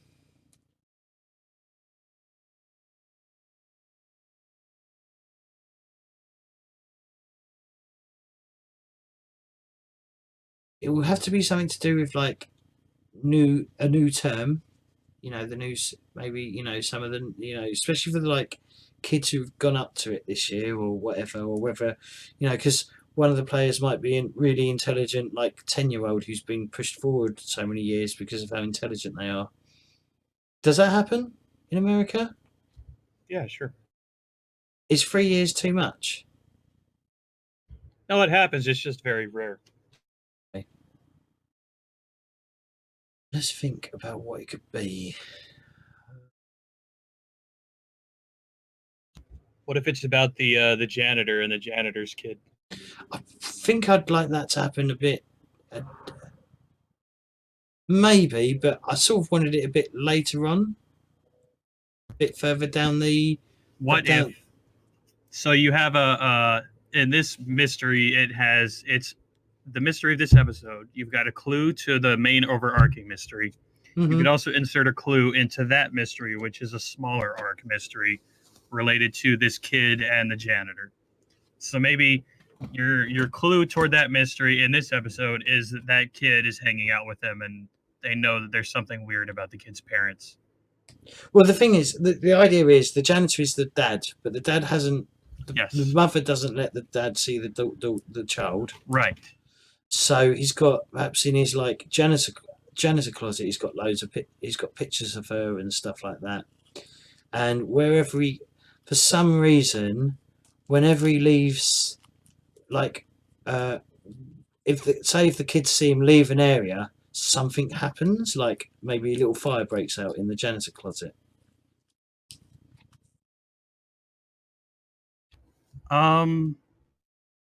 Here's how I would write that. I would write the janitor plot as an episode, but the clues all don't happen in the same episode. They happen in other episodes, but you still have to list those clues and locations. So it would be like plot A instead of calling it like an episode and a number. Well, ideally, I'd like the plot. I mean, apart from the main plot, I'd like the like I said, I want the episodes to be self-contained almost. Yes, I understand what you're saying, but if it's a kid involved that they know, that has to be something that you have to get them interested in the plot in the first place. So they know the kid, they know the daughter of the janitor, they know there's something weird about that, and that's all that's the first clue. But it's a clue that happens during another episode. They know the daughter. The daughter has something weird about her parents. Later on, in another episode 5 or whatever, Yeah, they see the janitor like following her around. But when they talk to the girl, she doesn't want to talk about it. So the kids would get interested in the janitor. Well, but they're busy with that episode's mystery, so they can't just go following around the janitor. If they did follow the janitor into his closet or something, you would already have that written out about what's in there. Yeah. Well, the idea would be that that she doesn't know who her father is. Yes, right. But that clue would happen, and then later on, you would have the full episode about the confrontation with the father, right, and learning his identity and what's going on. Because the kids are like, this has been weird for a long time, and either you tell us what's going on, or we're going to call the police or whatever. All right. Okay, so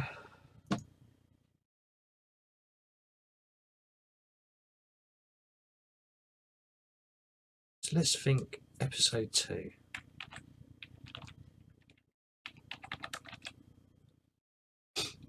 Episode 2. What should it be based around? Why not do the mirror thing in episode 2?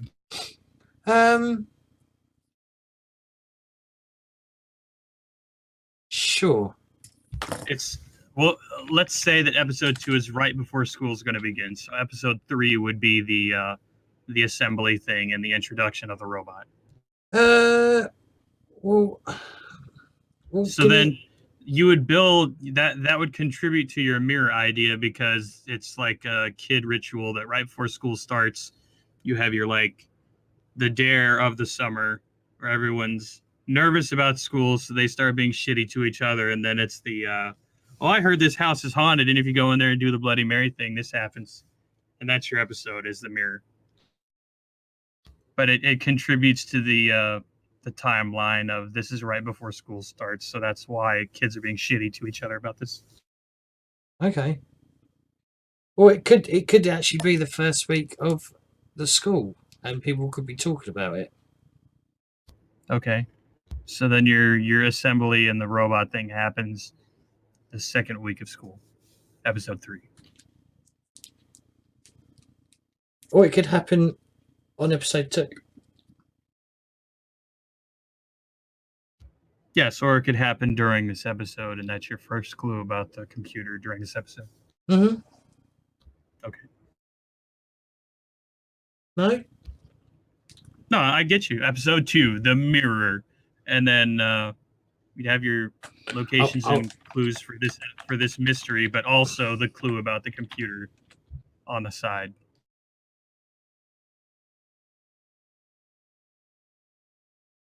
Okay, so kids, maybe they're introduced to. Maybe that's part of the assembly. Maybe that's part of the assembly. Maybe like, we've got some. I mean, it could be during rather than like the first day. It could be like the first. Maybe actually episode 3 would work better actually, with the school. Yeah, maybe they're introduced to the mystery with maybe when they leave their house there's like missing person, like notices on the lampposts. So that's your first clue, is the posters. Well, no, that would be the introduction, wouldn't it? That's the introduction to the but you're talking about a clue to the mystery, right? Okay, so introduce the mystery, solving the mystery. So introduce the mystery would be the kid, the way in my head it just came to me.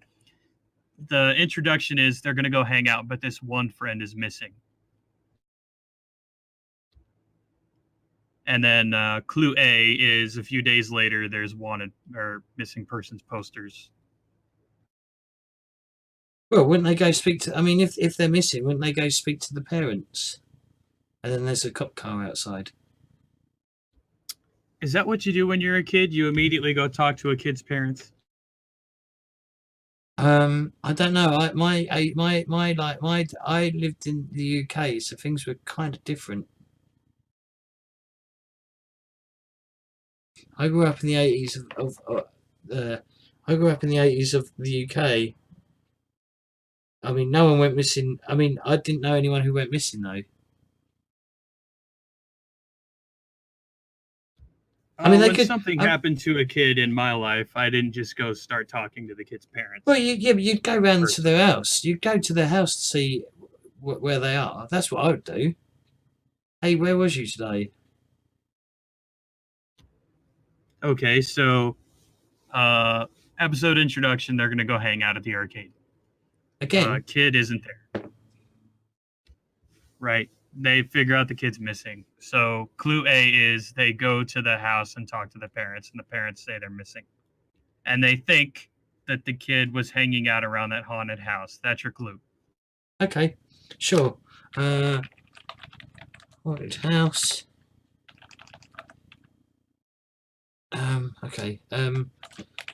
Missing kid was last known hanging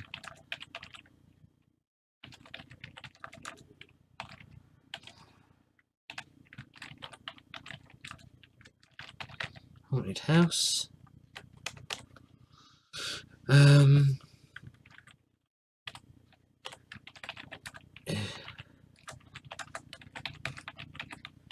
I cannot spell arcade. ARCADE. I got it. Go to arcade.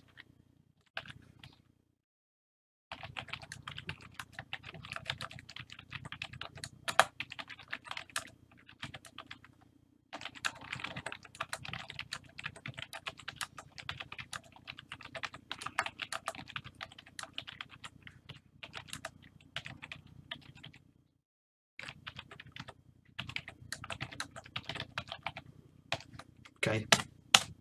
Kids go to the arcade to hang out with a friend. Friend isn't there. They head to the kid's house to find out the kid is missing.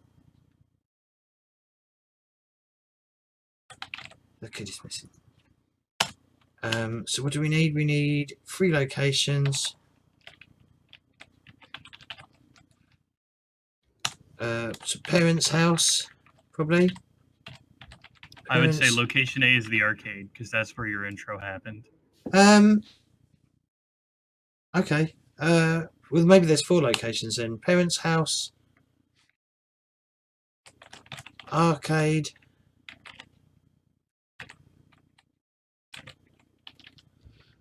The haunted house. Haunted house, and then what? The mirror world. I would say your next location is school because the kids have to put 2 and 2 together that something happened at the haunted house. So the kids go to school and they're gonna think, let's talk to the school bullies. Maybe the bullies did something to this missing person, then they ran away. So the bullies maybe are bragging about publicly that they dared that kid to go to the haunted house, Well, and they why, think the kid chickened out and didn't do it and ran away. But the reality is the kid went in there and did the dare and disappeared in the mirror. But the what? bullies would be bragging about it, and that would be a clue at the school. But if it's before school, why would there be any bullies at school? Maybe it's not the school and it's just somewhere where the bullies hang out. Do they have What if youth it's clubs? the movie hall? Oh, what about a park? Okay. But then you have the Okay, all right. I suppose you could have the mirror world as well, couldn't you? Yeah, that would be your last location chronologically. Clues. God, this is a mess.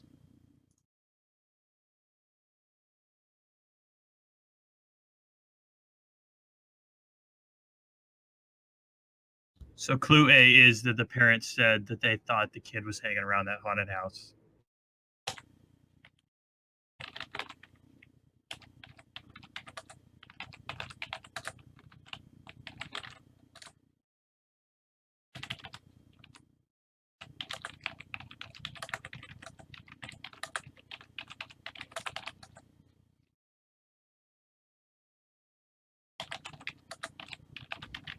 Mm-hmm.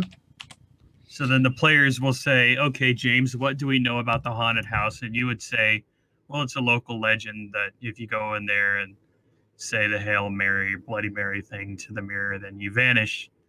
And it's common for bullies to dare people to do that. So Okay. the kids would know that. That's something you would tell the players. So then the kids would want to go talk to the bully and ask the bully if they dared the missing kid to go do that. Yeah. So they go to the park. That's your next location. They go to the park, and the bullies are there bragging that, yeah, we think that kid ran away because they chickened out and didn't want to do the dares. So because they chickened out, they just ran away.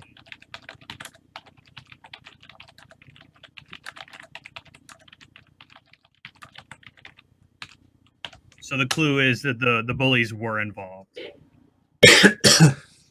Okay. And the dare was involved.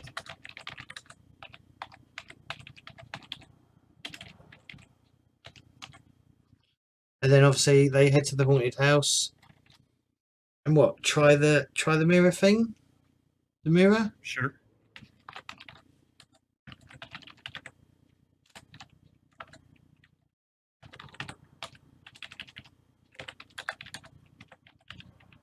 I suppose it's actually just an abandoned house, isn't it?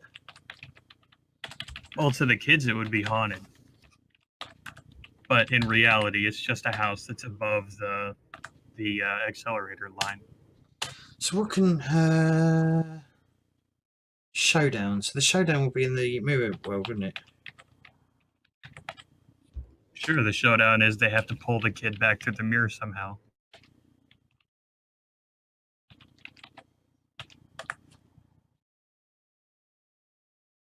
Yeah. Okay. That's cool. I can flesh that out a bit more. That's 2 weeks. I mean, I'm gonna spend some time in a little while expanding what I've got for episode 1. Get that a bit more defined. Like I said, I definitely want like another location. I definitely want something to happen at McDonald's. Nothing, nothing whatever bad, uh, bad for McDonald's, just in case they come after me. But you know, just as a background. Do you know what I mean? Why does McDonald's have to be a cameo, James? Because it's American. So maybe it's just a location where a conversation happens over lunch on a day. Yeah, well, I won't include that just yet. I mean, that could be in your list of potential locations for later. Yeah. What other location? What other like so arcade. I put Circle K just because you know Circle K. So that's a convenience store where the kids buy sodas. What other AC things? Definitely, I definitely want something to happen at the theatre. What are they? Movie theatre. Hi, Siv.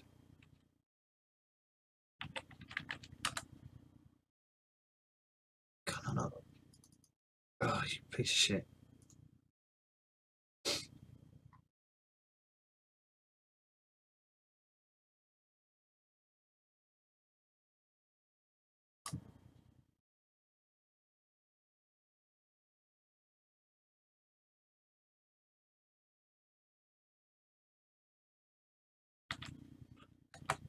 Hey, he still doesn't like it. Doesn't like what? Theatre. Theater. That's right, isn't it? Maybe in English, it's RE. Yeah, it's RE. That's why it's underlining red for you, because your system is British. It's proper English. Movie theatre. But in American, it's ER. Definitely want something to happen on a sports field. There'll be stuff happening at the school quite a lot as well. But it won't always happen at school. Then you've got the chess club and maybe the computer club at the school. That's an after-school thing. Those are future locations. Then there's the mainframe room under the school.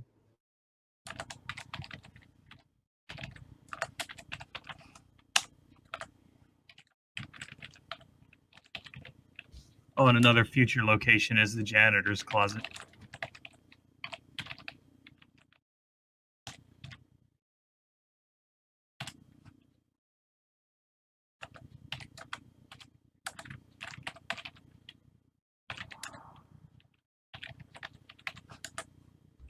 And maybe on the episode about that, the janitor, one of the locations would be the kid's mom's house, the daughter's mom's house. What, sorry?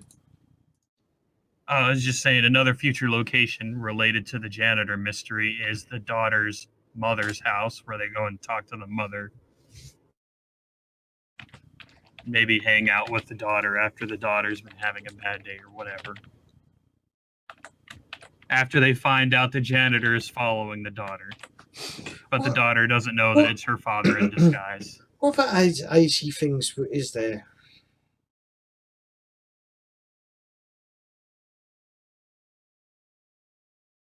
Skating rinks. Is that? I don't know if they've got one. There's a pool. There's Boulder public. Was it public pool? Where was it? I mean wheel skates, not ice skates. Oh, okay. Where was it? I might have to have something happen at the hospital as well. And the golf course. Definitely gonna have to have something happen at the golf course. That's a weird golf course. It's all over the fucking place. What's that? Oh, that's a school. What's the pool? Library. Might have to have something happen at at the dam as well. What do you think? I think that would be much later. But yeah, that can be on your list of potential locations.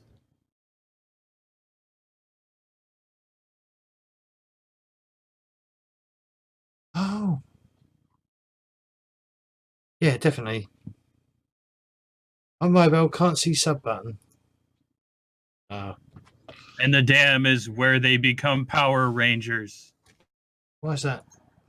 Did you see the latest Power Rangers movie? No, I haven't. It was a lot of it happened on this like dam that was overlooking a big kind of canyon full of water. That's just the image that came to my mind. Maybe we could have something happen in Las Vegas as well, because there's Henderson and then there's Las Vegas. Or do we want to just keep? Why would school children go to Vegas? Because to get hookers, clearly. It's literally, well, look, it's literally there. I don't know how far it is, but yeah, it's literally from there to there. But why would the kids it's go only there, about James? Shopping trip with the parents. So maybe that's halfway through the school year and it's Christmas time and they're going to go there to shop for gifts. Yeah, not bad. I figure out. I mean, some of it doesn't need to be done till later, really. But you can list these things now to help yourself later, James. True. That's Vegas.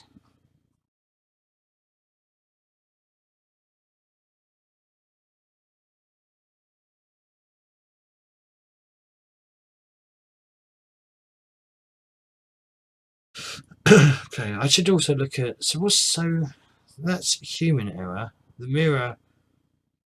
What would that be? I guess that would technically be human error as well. So we need some.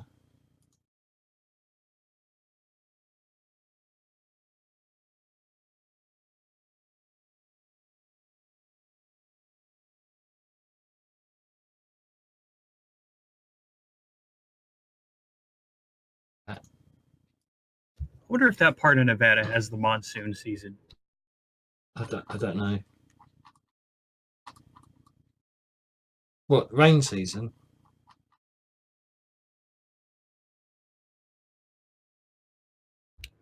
Well, south of there, the North American monsoon is like for several months. There's just fucking flooding and rain out of the ass. I don't know if it goes that far north, but I'm thinking that might be something that happens during the school year. That might be when a mystery happens, is during this spooky rain. We definitely have to have. I definitely would want like a Halloween episode as well, but it won't tie in with Halloween because how long's 15 weeks? Oh, the monsoon does happen in Vegas.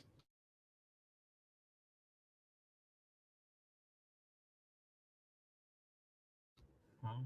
11. Yeah, it'd be week 11 for the Halloween one. Well, if you're going by week. Yeah, if I'm going by week. It'll be week 10 or week 11. But yeah, it would definitely be. Might be cool to have a really spooky one on either week 10 or week 11, depending on what I'm doing, depending on where I am in the game. That'd be cool. The monsoon happens from July to mid-September. So the monsoon is happening in your first several episodes. Oh, is it? So it's just going to be pissing down constantly? Yeah. Cool. Frequent thunderstorms and frequent rainstorms, but not 24/7, but it's constant. Okay. Write that down. It says here that typically it happens during the day and dissipates at night. How do you spell monsoon? Monsoon. When does it last? From July to mid-September.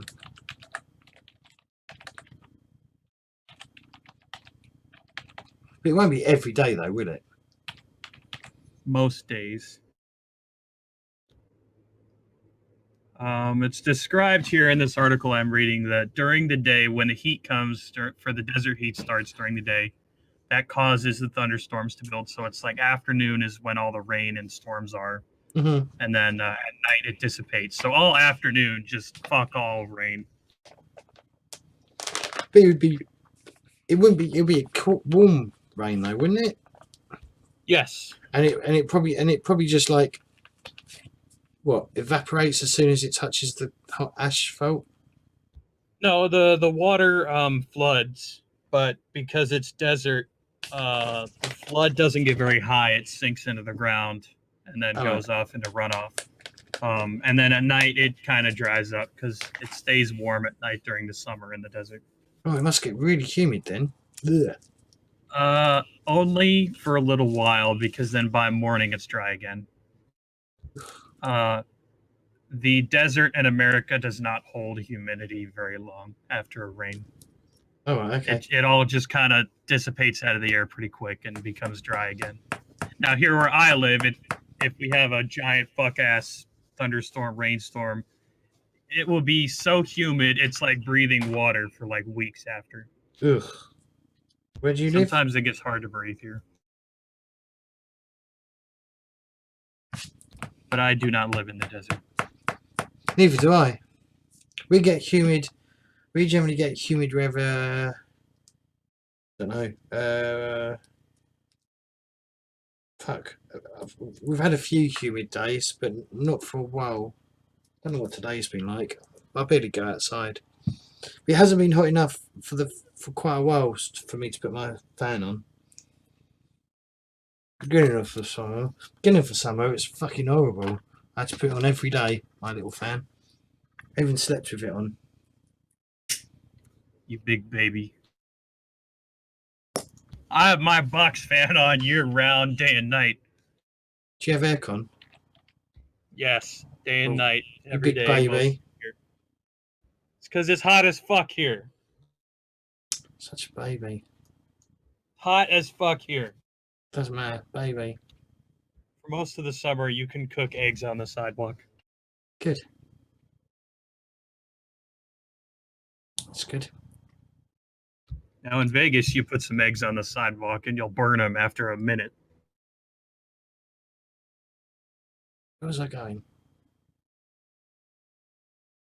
To school to get your degree. All right. Well, I think I'm ready for Sunday and tomorrow, technically. Hopefully tomorrow happens. I'll see what we've got tomorrow. You're not gonna write more episodes? No, because I'm going to do this try and do this at least every week and update things. And doesn't make any sense. I want to try and do it every Tuesday around this time. And I've got to get ready to I've got to set up for Legends of the Five Rings that will be happening in an hour and a half. Yeah, an hour and a half.